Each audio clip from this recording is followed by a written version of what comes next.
네, 안녕하세요. 주식은 역시 기릿의 기릿입니다. 안녕하세요, 기릿님분들. 자, 오늘 또 모두 고생 많으셨습니다. 그리고 이번 한 주도 모두 고생 많으셨고요.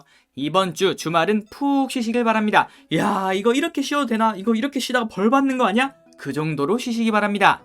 어쨌든 오늘 장은 조금 안 좋았습니다. 그런데 어제 나스닥에 비하면은 그나마 선방했다라고 볼 수 있는데요. 그러나 앞으로 2, 3일 정도 더 단기 조정이 올 수도 있다라는 시각에 대해서도 한번 공부를 해보도록 하겠습니다. 물론 절대라는 건 없겠지만요.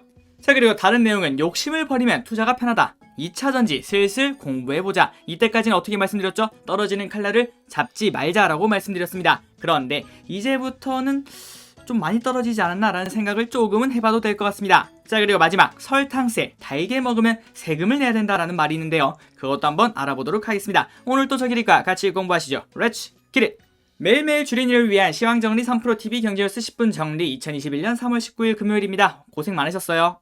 자, 오늘 장 정리. 코스피는 0.89% 그러니까 한 1% 정도 내려갔다라고 생각하시면 될 것 같습니다. 그리고 코스닥은 요즘 강합니다. 0.23% 오른 모습을 보여줬어요. 그래서 오늘 우리 계좌는 조금은 나쁘지 않았다라고 생각을 해볼 수 있을 것 같습니다. 그러나 이렇게 대형주 위주로 매수를 하셨다면 코스피 200 안에 있는 종목만 매수를 하셨다면 오늘 장은 평균적으로 한 2%씩 떨어졌네 라는 생각도 해볼 수 있겠군요. 어쨌든 주가가 떨어질 때는 항상 여러분 이 생각을 해보시기 바랍니다. 언제든 내려감이 있으면 언제든 올라감이 있습니다. 그러나 그 전제 조건이 뭐라고요? 이 회사가 성장하고 있다는 조건 하에요. 그 부분만 체크하시면 그냥 마음 편안히 그냥 주가가 내려갈 때는 어휴 저거 또 내려가 다음 주로 오르겠지 라고 생각하시고 그냥 HTS나 MTS를 닫으시면 될 것 같습니다. 자, 그리고 매동을 보면은 코스피가 내렸죠. 그렇다면은 여러분들 어제도 했던 시간입니다. 개인은 샀을까요 팔았을까요? 샀습니다. 이렇게 엄청 많이 1조 6천억을 매수하는 모습을 보여줬고요. 그 다음에 외국인과 기관은 팔았죠. 자, 그러면은 연기금 어떻게 됐을까요? 팔았습니다. 뭐 특별한 게 없었군요. 넘어가겠습니다. 자, 오늘의 특징주를 한번 보도록 하겠습니다. 이제 한 2주 정도 된 것 같습니다. 2, 3주 전에 S51 같은 경우에는 제가 여러분들이 만약에 WTI가 오를 거를 예상하고 S51을 샀다면은 그때는 이제 조금 정리하는 게 좋지 않겠습니까? 라고 말씀을 드렸어요. 그때 제가 말씀드렸던 시각은 정말 심플했습니다. WTI 같은 경우에는 이제 몇 년 동안 계속 60에서 70 사이 이렇게 움직이는 모습을 보여줬던 앤데 작년에는 코로나 때문에 갑자기 기름 사용량이 확 줄지 않았습니까? 그래서 WTI가 쭉 내려가서 갑자기 마이너스 유가까지도 봤던 그런 해였죠. 그런데 그게 결국 다 회복을 하고 그 다음에 이 유가가 60달러까지 오는 건 오케이. 그런데 이게 70, 80까지 갈 수가 있나? 라는 생각을 조금은 해봤습니다. 하지만 그걸 생각했을 때는 그럴 확률은 너무 낮다. 그렇다면 여기서부터는 가성비가 안 좋다라고 말씀을 드렸고 그리고 이 S51 같은 경우에는 유가에 따라서 충분히 움직이는 종목이니까 만약에 여러분들이 WTI 60달러를 예상하고 들어오셨다면 그때는 이제 매도로 대응하시는 게 좋다라고 말씀을 드렸습니다. 지금 생각하면 정말 심플한 생각이죠. WTI가 60이 넘었으니까 평균적으로 60에서 70을 왔다 갔다 하는데 지금 이 상황에서 아직 코로나가 다 끝나지도 않았는데 이게 70을 넘어서 갈 수가 있을까? 라는 생각에서 시작됐던 거죠. 그러니까 말 그대로 가성비가 없다라고 생각을 할 수 있을 것 같습니다. 그리고 그 이후에는 이제 WTI도 떨어지는 것을 확인할 수 있고 S51 같은 경우에도 쭉쭉 떨어지는 것을 확인할 수 있죠. 자, 그래서 여러분들이 만약에 S51에 관심이 있다면 이제부터는 조금은 공부를 해봐도 된다라고 생각을 조금은 해볼 수 있을 것 같습니다. 보시면은 최고가가 92,300원, 지금 현재는 79,600원, 8만원을 깨고 내려갔습니다. 그러니까 거의 고점 대비 13,000원이나 빠진 거죠. 퍼센테이지로 따지면 한 15% 정도가 되는 것 같습니다. 그러면 이 정도 떨어졌으면 다시 가성비가 생기는 구간이다 라고 생각을 조금은 해볼 수 있겠죠. 한번 이 부분도 생각해보시고 S51을 공부해보시기 바랍니다. 자, 다음입니다. LG화학과 그 다음에 타이거 2차전지 K뉴딜 이걸 가져왔는데요. 자, 보시면은 떨어지는 칼날이죠. 떨어지는 칼날 잡으신 기린이분들이 없기를 진심으로 바라도록 하겠습니다. 자, 항상 말씀드렸다시피 떨어지는 칼날 잡을 수 있습니다. 하지만 그 확률이 조금 많이 낮아요. 이날이 저점일지 이날이 저점일지 이날이 저점일지 이날이 저점일지 우리가 어떻게 알겠습니까? 그러니까 우리가 설령 이 LG화학이 너무나 탐이 나서 사고 싶다라고 해도 그러면은 이렇게 떨어질 때는 보초병만 보낸다 라고 생각하시는 게 더 좋을 것 같아요. 그러니까 철저한 분할 매수로 대응을 해야 되지 만약에 여러분들이 나 지금 여기에 만약에 물려있는데 좀 떨어졌으니까 상대적으로 싸 보이지 않겠습니까? 그 생각이 우리의 눈을 멀게 만듭니다. 그러니까 남들이 봤을 때를 생각해야 되는데 내가 봤을 때는 싸 보이니까 그거를 매수를 하게 되는 거죠. 그런데 남들이 봤을 때는 여전히 이 부분이 비싸다라고 생각하면 이 주가는 계속 떨어지게 되어 있습니다. 물론 어렵죠. 하지만 제3자에서 보는 그런 연습을 해보는 게 더 중요하다라고 생각할 수 있을 것 같습니다. 그런데 이제 차트만 보자면은 LG화학이 121선쯤에 이제 다가오는 것을 확인할 수 있습니다. 그리고 그 전에 이렇게 지지부진하게 움직이던 라인도 80만원 그 라인인 걸 확인할 수 있고요. 그래서 지금 이제 80만원 초입이 오면은 일단 보초병은 충분히 보내볼 수 있겠다 라고 생각을 할 수 있겠는데요. 하지만 이 전제 조건이 뭐라고요? 여러분들이 이 LG화학의 확신이 있을 때 매수를 하는 겁니다. 그냥 단순히 잠깐만 기릿이 말했어. 야 그럼 사야지 라고 생각하시면 안 돼요. 그 말은 여러분들이 다 무슨 뜻인지 아실 거라고 생각합니다. 그런데 이 LG화학의 가장 큰 단점이 뭐죠? 너무 비쌉니다. 너무 비싸요. 그렇기 때문에 이 타이거 2차전지라든지 아니면은 다른 2차전지 ETF를 여러분들이 분할 매수를 하면은 조금 더 편하게 매수를 할 수 있다라고 추천을 드리고 싶습니다. 자, 이 부분도 꼭 공부해 보시기 바랍니다. 자, 다음 기업은 SK바이오사이언스입니다. 그리고 주가가 마이너스 1.5%인 걸 확인할 수 있습니다. 시초가에는 이렇게 플러스 10%까지 갔다가 그 다음에 쭉 떨어지는 모습을 보여줬는데요. 자, 일단 저 길이 생각했을 때 여러분들 중에서 제발 여기서 매수하신 분은 없기를 진심으로 바라고 있습니다. 왜냐하면 제가 항상 말씀드렸죠. 이 SK바이오사이언스 어디까지 올라갈지 모릅니다. 올라갈 수 있죠. 그런데 그 반대의 말이 뭐죠? 떨어질 수도 있습니다. 여기서 올라갈지 내려갈지 여러분들의 마음은 어땠습니까? 올라갔으면 좋겠다 였지. 그건 올라갈 거야 라고 확신한 사람 있으신가요? 그렇기 때문에 우리는 이 주가가 하루아침에 어디로 올라갈지 아무도 모릅니다. 그런데 만약에 여러분들이 여기서 매수하셨다면 그 마음이 뭘까요? 오를지도 내릴지도 모르는, 그런데 아유 오르겠지 뭐 라는 생각으로 매수했다면 그거는 투자가 아니다. 그 다음에 투기다 라고 생각을 충분히 해볼 수 있을 것 같습니다. 그 다음에 저 기릿이 IPO라면서 항상 그 차트를 보여드렸죠. 다른 뭐 SK바이오팜, 그 다음에 카카오게임즈, 그런 기업들의 특징이 뭐라고요? 첫 번째 하루 이틀 3일, 뭐 길게는 뭐 따상상상 이렇게 갈 수도 있죠. 하지만 그거는 우리가 신경 쓸 게 아닙니다. 그냥 우리는 IPO를 했으면 65,000원에 매수를 했을 겁니다. 그리고 제가 말씀드렸던 대로 첫 번째 날, 그 다음에 두 번째 날 그냥 장 시작하고 9시 10분이 되면 그냥 매도하세요 라고 말씀을 드렸습니다. 그 이유는 올라가봐야 올라갈 확률도 거의 그렇게 높지 않고요. 그래서 저 기릿의 짧은 생각으로는 여러분들이 만약에 오늘 매수를 하셨다면 조금은 고민을 해봐야 된다라고 생각을 할 수 있을 것 같습니다. 내가 진짜 이 기업이 뭐 하는 기업인지 확실히 이해를 하고 그 다음에 이 기업이 쭉쭉 올라가서 뭐 시가총액 30조, 40조 이렇게 올라갈 기업이라서 확신이 나서 이렇게 매수를 한 건지, 아니면은 단순히 남들이 올라간대, 야 바이오팜이랑 이렇게 뭐 거래량 비교해보니까 야 따상상 가능할 것 같아, 그런 말에 혹해서 매수를 했는지 그 부분을 꼭 체크해보시고, 만약에 후자라면은 조금은 여러분들의 투자 스타일에 대해서 고민을 해보시면 좋을 것 같습니다. 자, 그렇기 때문에 저 기릿은 IPO를 하면은 그냥 첫 번째 날, 그 다음에 두 번째 날 9시 10분에 그냥 매도를 하는 게 좋다. 그리고 조금 더 욕심이 난다면은 이렇게 반반 치킨이 가장 좋다라고 말씀을 드렸습니다. 만약에 여러분들이 그렇게 매도를 하셨다면 최상의 결과를 얻을 수 있었겠죠. 하지만 이게 꼭 항상 최상의 결과를 얻는다라고 장담은 할 수 없겠지만 여러분들의 마음이 편하게 해줍니다. 왜냐고요? 우리는 이미 IPO라는 걸 해서 65,000원에 매수한 다음에 10만원을 넘게 받고 바로 판 겁니다. 그것도 단 일주일 만에요. 거기서 더 욕심을 부릴 필요는 없겠죠. 자, 그래서 저 기릿이 기린이분들께 말씀드리고 싶은 부분은 딱 이 부분입니다. 여러분은 항상 투자를 편하게 하십시오. 마음 편한 투자를 하십시오. 자, 그렇게 하려면 어떻게 될까요? 먼저 가서 기다리면 됩니다. 여러분들은 굳이 여기서 다른 개미와 그 다음에 다른 기관 외국인과 싸울 필요가 없습니다. 거래량 터지는 거 보이시죠? 여기서 이렇게 막 땀 냄새 나면서 막 부둥켜서 싸울 필요가 없습니다. 여러분은 이미 IPO를 성공했죠. 그게 무슨 뜻인가요? 맞습니다. 미리 그 자리에 가서 편안하게 앉아있다는 소리죠. 그리고 난 다음에 하루가 지나고 이틀 되니까 사람들이 엄청나게 몰려오는 게 보이시죠? 그때는 여러분들이 어떻게 해야 될까요? 그냥 거기서 조금 더 욕심내지 말고, 그래 남은 건 너희 먹어라, 나는 딴 돈에 반만 가져가, 그런 모습을 보여주는 기린이 분들이 되셨으면 좋겠습니다. 어쨌든 오늘의 결론, 모든 기린이 분들 SK바이오사이언스 축하드립니다. 자, 오늘의 3%입니다. 자, 보시면은 멀지 않은 탄소 중립 시대, 맞습니다. 이제 환경이 중요해지고 있죠. 그리고 특급 요망주 바이오 플라스틱이라고 하는데요. 자, 여러분도 아시다시피 내년부터는 카페에서 플라스틱을 사용할 수 없습니다. 그래서 그거를 대체할 바이오 플라스틱이 무엇인가? 전분으로 만든다고 합니다. 그리고 수요는 넘쳐 흐르지만 생산량은 아직도 부족하겠죠. 그 다음 플러스 우리나라에 이렇게 바이오 플라스틱에 관련된 기업이 있는가? 라고 물어보니까 미국의 다니머 사이언티픽과 일본의 카네카가 주목이 되고 이 두 개가 1등 기업이라고 합니다. 그런데 우리나라 기업에는 아직 특출난 기업은 없고 그나마 뽑자면은 CJ 제일제당이라고 하더라고요. 저는 생각했을 때 뭐 롯데케미칼이라든지 뭐 그런 기업을 생각했습니다. 그런데 정말 생각 외에 다른 기업이 이렇게 딱 튀어나오더라고요. 이 부분도 한번 체크해보시면 좋을 것 같습니다. 자, 다음 뉴스입니다. SK바이오사이언스 거래량 폭주의 미래에셋 먹통. 네, 아마 많이들 고생하셨을 겁니다. 특히 미래에셋을 사용하신 분들은 이게 왜 안 되나 라고 생각을 충분히 할 수 있고, 그리고 이것뿐만 아니라 다른 것도 못 팔고 못 샀다라고 하더라고요. 어쨌든 지금 이렇게 현재 정상 작동으로 돌아오긴 했지만 이런 상황은 충분히 중대한 문제다라고 생각을 할 수 있을 것 같습니다. 여러분도 아시다시피 클릭 한 번에 인생이 달려있는 그런 매수가 있을 수도 있어요. 그리고 주식을 보통 농사에 비유하는데 한 해 농사를 한 번에 결정하는 그런 매도 타이밍도 분명히 존재를 하고 있고요.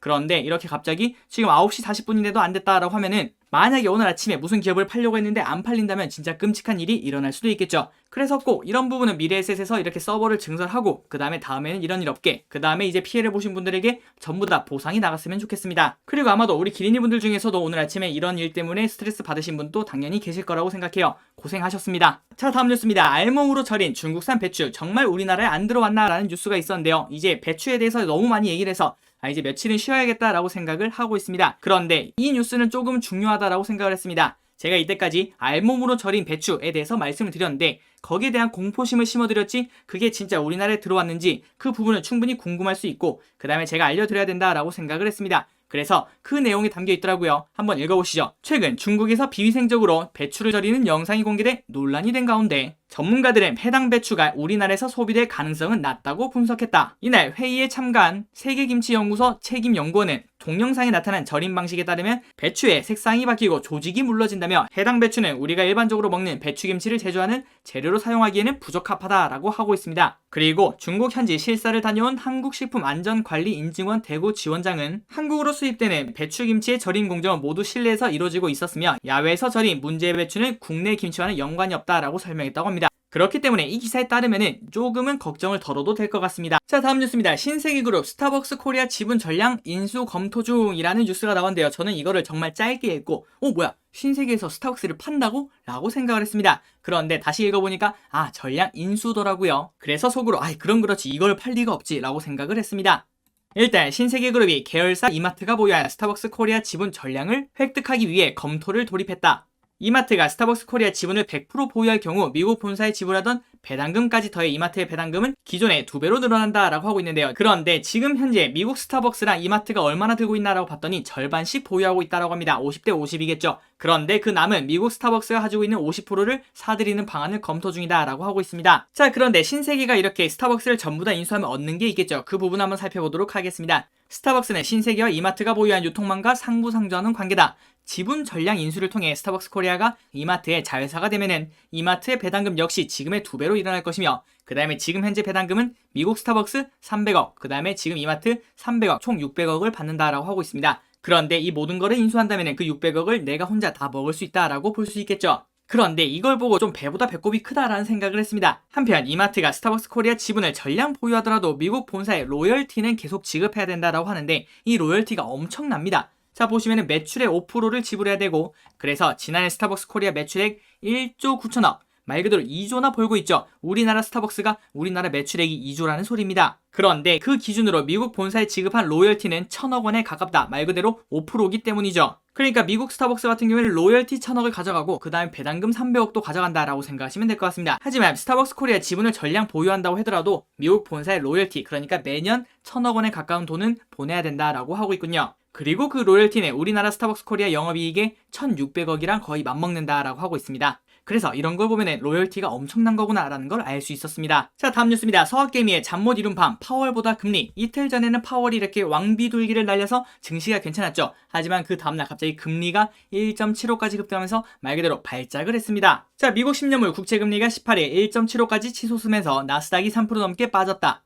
전날 제롬 파월이 완화적 통화정책을 강조했지만 물가에 대한 이렇다 할 대안을 내놓지 않으면서 금리가 상승했고 증시에는 하방 압력으로 작용했다라고 하고 있습니다. 그래서 이날 서학개미들이 대표 투자하는 종목으로 꼽히는 테슬라는 6.9%, 7%나 빠졌고요. 그리고 애플은 3.3%, 아마존도 3.4% 이런 식으로 많이 빠졌다는 걸 확인할 수 있습니다. 자, 그런데 이 부분에 대해서 살짝 설명해 드리자면 금리가 오르면은 이 빅테크, 말 그대로 성장주라고 하죠. 이런 기업들이 왜 빠질까요? 맞습니다. 이런 애플, 테슬라, 아마존 이런 기업들은 성장을 해야 되기 때문에 레버리지를 최대한 끌입니다. 말 그대로 빚을 최대한 땡겨서 그거를 사업에 재투자를 한다라고 생각하시면 될 것 같은데요. 그런데 이게 금리가 올라가면 어떻게 되죠? 말 그대로 이자 내기에 급급한 회사가 될 수 있습니다. 그리고 그 상황이 좀 심각해지면 우리가 지난번에 배웠던 좀비 기업이 될 수도 있겠죠. 물론 이렇게 엄청난 기업들이기 때문에 그런 일은 없겠지만 하지만 사람들이 충분히 걱정을 하고 그 다음에 이렇게 주가가 내릴 충분한 이유가 될 수도 있다라고 생각을 해볼 수 있겠죠. 그렇기 때문에 여러분들이 이걸 생각하시면 될 것 같습니다. 금리가 오르면은 이렇게 빅테크, 말 그대로 투자를 많이 하는 회사들은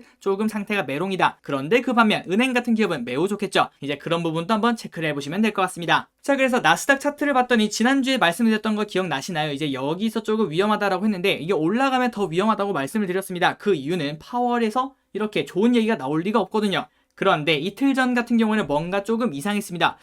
제가 봤을 때는 파월이 100점짜리 정답을 말했다고 하는데 결국 뭐 다른 말이 없었는데 라고 생각을 했거든요. 그런데 시장이 환호하길래 역시 시장은 지 맘대로야 라고 생각했는데 그 다음날 갑자기 금리가 발작하면서 쭉 떨어지는 모습을 확인할 수 있는데요. 그렇다면 지난번에 찍었던 이 121선까지도 충분히 공격을 할 수 있겠다라는 생각을 조금은 해봤습니다. 만약 그런 흐름이 나타난다면 지금부터 한 2, 3일 정도 이렇게 음봉이 박힐 수도 있다라고 생각을 조금은 해볼 수 있겠죠. 그런데 아니 기린님 그럼 이거 막 더 빠지면 어떡해요? 그럼 지금 주식 다 팔아요? 라고 고민하실 수 있습니다. 그런데 그럴 필요는 없다라고 생각할 수 있고 그냥 지금 만약에 주가가 이렇게 빠지게 된다면은 다시 공격적인 매수 타이밍으로 잡으면 된다라고 생각을 하시면 될 것 같습니다. 자, 그리고 다우산업 같은 경우에도 마찬가지죠. 이렇게 위에 위치하고 있지만 뭔가 조금 위태위태한 느낌이 들지 않습니까? 이렇게 바로 이렇게 올라가는 것보다는 살짝 내려서 이렇게 21선 빨간 선에 닿았다가 다시 올라가는 다른 곳도 이렇게 왔다 갔다 하는 걸 확인할 수 있습니다. 그게 당연한 겁니다. 오름이 있으면 내림이 있겠죠. 어쨌든 만약에 떨어진다면은 그냥 예수금을 사용하는 찬스구나 라고 생각하시면 될 것 같아요. 자, 다음 뉴스입니다. 미국 ITC LG가 제기한 배터리 특허 침해 예비 결정 2주가 연기되었다라고 하고 있는데요.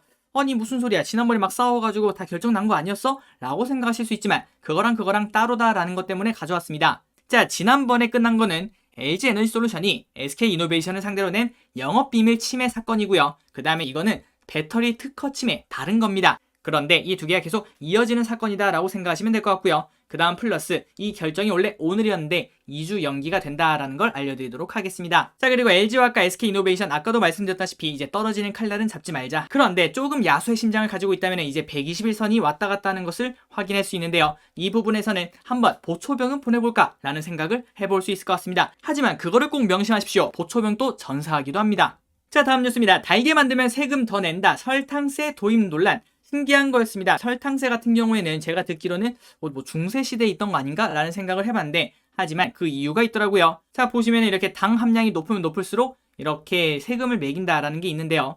자, 그 이유는 이겁니다. 일단 우리의 건강을 위해서다 라고 생각하시면 될 것 같은데요. 당류 섭취량이 1일 총 칼로리의 섭취량의 10%를 초과하면 그렇지 않은 사람보다 비만 39%, 고혈압 66%, 당뇨병 41%가량 발병 위험이 높은 것으로 조사됐다라고 하고 있습니다. 뭐 당연하겠죠. 그리고 우리가 충분히 알다시피 WHO는 보고서에 설탕 과다 시 비만, 당뇨, 충치, 맞습니다. 충치의 주 요인이죠. 이러한 것 때문에 건강한 식품 및 음료의 소비를 목표로 보조금 등의 재정 정책을 고려할 필요가 있다라고 권고한 바 있다라고 하고 있습니다. 자, 그래서 이렇게 설탕세를 지금 한다는 게 아니라 이렇게 발의를 했는데요. 그 이유는 우리의 건강이다라고 할 수 있겠죠. 그리고 이 설탕세는 우리나라만 하는 게 아니라 노르웨이, 영국, 프랑스, 핀란드, 태국, 말레이시아 등 40여 개국에서 이미 도입을 했다라고 하고 있습니다. 자, 그런데 이 식음료업계에서는 당연히 반발을 할 겁니다. 취지에 대해서는 공감하지만 원재료 사용량까지 법으로 규제하는 것은 무리가 있다는 게 식음료업계의 분위기며 이미 식음료업계 전반적으로 무가당 제품인 제로콜라, 제로사이다, 그리고 생각보다 제로콜라가 더 맛있습니다. 한번 드셔보세요.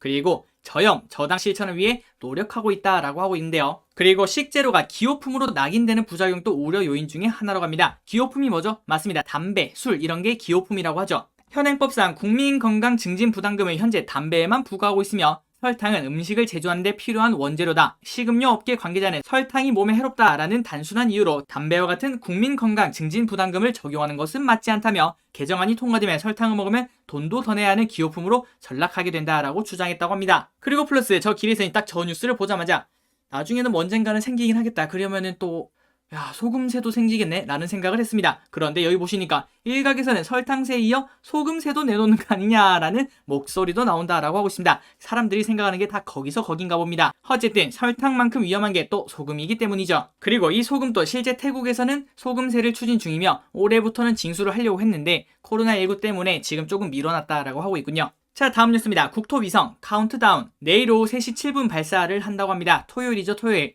그래서 우리나라 국토위성을 카자흐스탄의 바이코누르 우주센터에서 20일 오전 11시 7분, 한국 시간으로는 3시 7분에 발사할 예정이라고 하고 있습니다. 그리고 이걸 누가 발사하냐? 한국항공우주연구원이라고 하고 있습니다. 어디서 많이 들어보셨죠? 네, 맞습니다. 한국항공우주가 우리는 상장되어 있는 걸 알고 있죠. 그리고 올해 초에는 되게 흐름이 좋았다가 조금 조정을 하다가 다시 오늘 이렇게 쭉 올라가는 모습을 확인할 수 있고요. 그리고 이 계기로 우주에 관련된 기업들이 다시 흐름이 좋게 나온다면 다음 주에 상장하는 제노코도 이렇게 좋은 흐름이 될 수 있겠다라고 생각을 조금은 해볼 수 있을 것 같습니다. 하지만 지난번에 말씀드렸죠. 언제 팔으라고요? 첫 번째 날, 그 다음에 두 번째 날 그냥 9시 10분에 깔끔하게 매도하시기 바랍니다. 그리고 난 다음에 그 고민하는 시간에 쉬시길 바랍니다. 쉬는 게 남는 겁니다. 자, 다음 뉴스입니다. CJ제일제당 아까 나왔던 그 기업이죠. 식품 바이오 부분 이익 성장 전망이라고 하고 있고요. 투자 의견 매수 유지 목표 주가 52만원이라고 하고 있습니다. 자, IBK는 CJ제일제당에 대해 식품과 바이오 부분에서 매출 대비 이익 증가폭이 크겠다면서 투자 의견 매수와 목표 주가 52만원을 유지했다. 올해 1분기 연결 매출액과 영업이익을 각각 전년 동기 대비 4%, 12% 상승했다라고 예측을 하고 있고요. 그 다음에 바이오 부분 매출액과 영업이익도 전년 동기 대비 4%, 11% 증가한다라고 예측을 하고 있다고 합니다. 자, 그런데 아까부터 계속 바이오 하는데 잠깐만, CJ제일제당이 뭐 바이오 기업인가? 라고 생각을 하실 수 있는데요. 그런데 이 바이오 같은 경우에 가장 유명한 게 그겁니다. 돼지한테 먹이는 사료용 아미노산이 이렇게 되게 잘 팔린다고 하는데요. 그거를 특히 중국에서 많이 사간다고 합니다. 그래서 여기 보시면은 바이오 사료 첨가제, 아까 말했던 그 아미노산입니다. 그리고 이 가격 상승이 되고 있고 중국 중심의 외식 수요 개선에 따라 식품 첨가제 판매 실적이 늘어날 것으로 전망된다면서 베트남, 돈가, 그러니까 돼지죠 돼지, 지난해 1분기 수준으로 유지되겠지만 인도네시아 6개의 가격 상승 효과로 엽기적 부담은 크지 않을 것이라고 말했다고 합니다. 저 기릿은 항상 이 CJ제일제당 같은 경우에 여러분들이 꼭 공부하셨으면 좋겠습니다. 자, 그리고 최근 차트를 보시면 이렇게 쭉쭉 올라가다가 최근 좀 소강을 하고 이제 조금 다시 올라갈까라는 모습을 보여주고 있죠. 그리고 현재 가격은 42만원, 아까 보셨다시피 목표가까지는 엄청나게 많이 남은 것을 확인할 수 있습니다. 자, 오늘 또 이렇게 경제 뉴스가 끝났습니다. 오늘 또 저와 함께 같이 공부해주셔서 정말 감사하고요. 주말 또 정말 잘 보내시고 아까 말씀드렸다시피 우와, 이렇게 쉬어도 되나? 그 정도로 쉬시기 바랍니다. 모두 고생하셨습니다. 다음 주에도 더 좋은 경제 뉴스로 찾아뵙도록 할게요. 지금까지 기리씨였습니다. 감사합니다.